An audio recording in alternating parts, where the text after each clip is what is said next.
अस्सलाम वालेकुम student. Ninth class बेटा, आपका आज का टॉपिक है allotropy. This is very important topic. इसको बड़े अच्छे तरीके से आपने लर्न करना है, इसको अंडरस्टैंड करना है। और बोर्ड के पॉइंट ऑफ व्यू के लिहाज से हम देखते हैं तो बड़ा इंपॉर्टेंट लॉन्ग क्वेश्चन भी है, इसकी शॉर्ट क्वेश्चन भी आता है। इसमें 2 से 3 शॉर्ट क्वेश्चन बनते हैं, उसके अलावा इसमें से 2-3 MCQs भी है। उनकी वैल्यूज़ को भी आपने अच्छे तरीके से याद करना है। सबसे पहले हम एलोट्रॉपी की डेफिनेशन की तरफ चलते हैं। डेफिनेशन को अगर हम राइट करें तो हम सिंपली कहते हैं existence of an element in more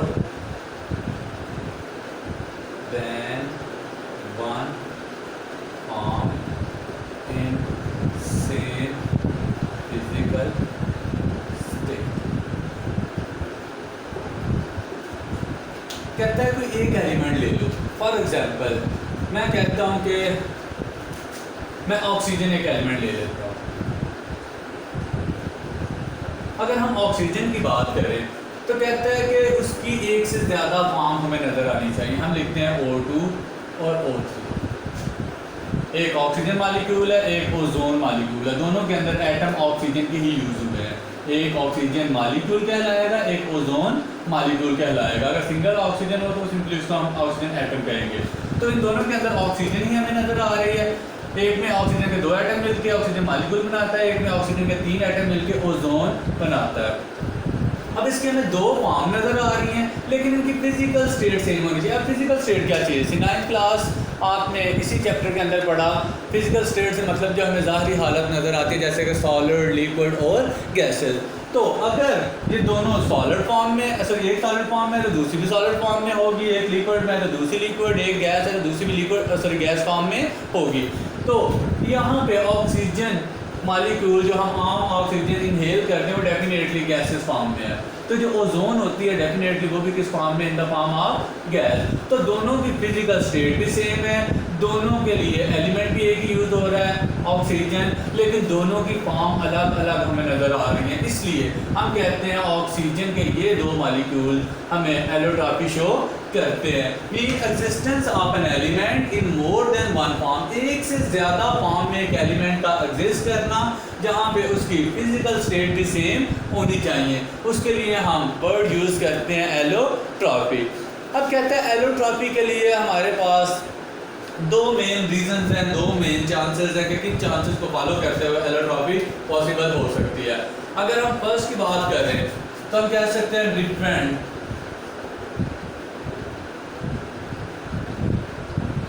different number of atoms in a molecule.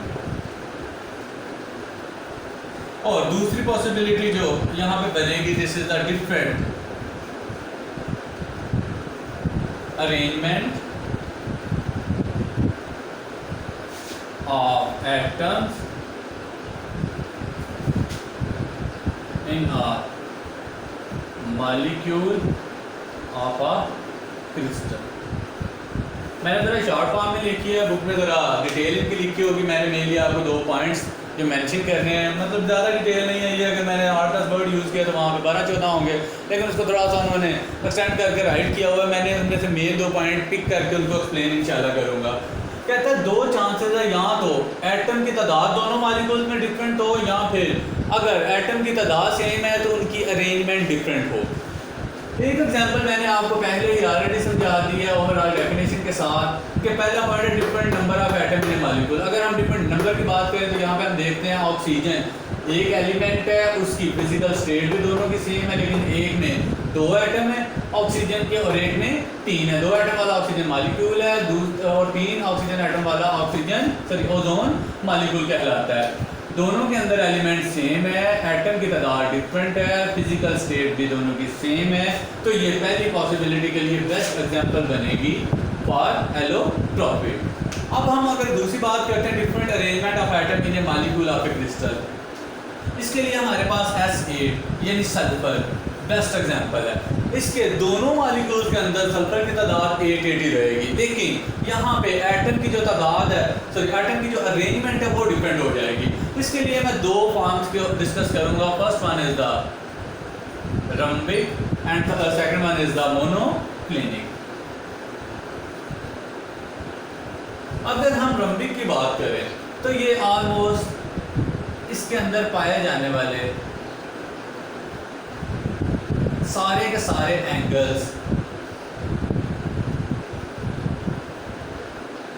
90 degree के होंगे, ये इसके सबसे मेन खासियत है।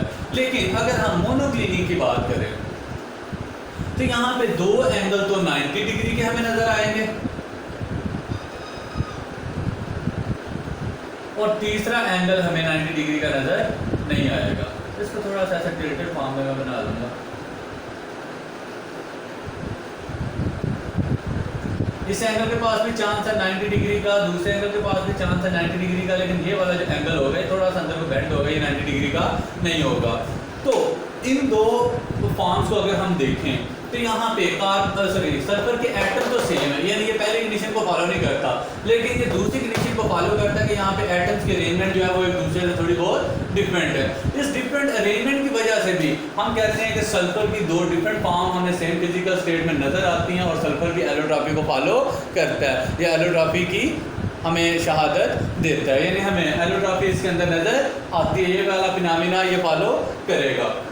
ये दो कंडीशन से इन दोनों कंडीशन को आपने अच्छी तरह लर्न करना है, इन दोनों के एग्जांपल्स को भी आपने अच्छी तरह मेमोराइज करना है, एलोट्रॉपी की डेफिनेशन को भी आपने अच्छी तरह क्लियर करना है। आई होप अगर आपको ये तीन चीज़ें क्लियर हो गई तो काफ़ी हद तक आपको ईजी हो जाएगा एलोट्रॉपी में मार्क्स ऑब्टेन करना। एक दफ़ा दोबारा से सुन लें। अगर हम बात करते हैं एलोट्रॉपी की तो हम कहते हैं existence of an element in more than one form in same physical state. Physical state मतलब जो हमें ज़ाहिरी हालतें नज़र आती हैं, सॉलिड, लिक्विड और गैसेस। अगर हम बात करें एग्जिस्टेंस ऑफ एन एलिमेंट तो हम एक सिंगल एलिमेंट लेंगे और उसकी एक से ज़्यादा फॉर्म नज़र आनी चाहिए। अगर हम ऑक्सीजन की बात करते हैं तो this is a single element, दोनों में इसके दोनों मालिक्यूल हमें नज़र आ रहे हैं। एक में ऑक्सीजन के 2 एटम है, एक में ऑक्सीजन के 3 है। 2 ऑक्सीजन एटम वाला ऑक्सीजन मालिक्यूल कहलाएगा, 3 एटम वाला ओजोन मालिक्यूल कहलाएगा। सोच मेरा गला कुछ हो गया। दोनों की फिजिकल स्टेट जो है वो गैसेस होगी। अच्छा, इसके लिए इसको फॉलो करने के लिए हमारे पास दो कंडीशन तो होनी चाहिए, different number of atom in a molecule, और दूसरी होनी चाहिए different arrangement of atom in a molecule of a crystal of an element etcetera. और ये सारी चीज़ें आगे को चलती जाएंगी। तो यहाँ पे हम कहते हैं different number of atom in a molecule की भी बेस्ट एग्जांपल ऑक्सीजन हम ले लेंगे, ठीक है। और यहाँ पे different arrangement of atom in a molecule of a crystal के लिए मैंने आपको 2 एग्जांपल राइट करके दी है। तो सल्फर की ही S8 की, लेकिन इसकी 2 डिफरेंट अरेंजमेंट, 2 डिफरेंट स्ट्रक्चर हमारे पास आ रही हैं, 2 डिफरेंट बनावट हमारे पास आ रही है। एक रंबिक फॉर्म है, दूसरी कौन सी है, मोनोक्लिनिक। इसके अंदर सारे एंगल 90 के होते हैं, ठीक है। इसके अंदर 2 एंगल 90 को और एक 90 से कम या ज़्यादा, सॉरी मोस्टली ज़्यादा कम ही होता है। तो इसको हम नॉर्मली क्या नाम दे देंगे, मोनोक्लिनिक स्ट्रक्चर। अच्छा, उसके अलावा अगर हम बात करें तो मैं आपको इसके साथ एक छोटा सा और क्वेश्चन है, शॉर्ट क्वेश्चन, वो क्लियर करवा देता हूँ। यहाँ पे क्यूरिंग ऑफ मीट, या हम कह सकते हैं